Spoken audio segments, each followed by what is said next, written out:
এইসব হচ্ছে এগুলো ঝুড়ি, বিখ্যাত ঝুড়ি, বগুড়ার বিখ্যাত ঝুড়ি এইসব। সবাই এখানে মেলা বসছে, অনেক অনেক ঝুড়ি।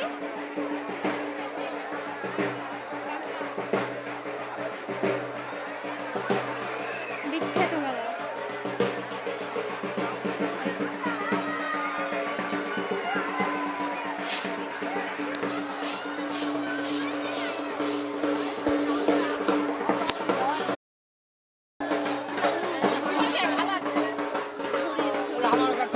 এইসব হচ্ছে এগুলো ঝুড়ি, বিখ্যাত ঝুড়ি, বগুড়ার বিখ্যাত ঝুড়ি এইসব।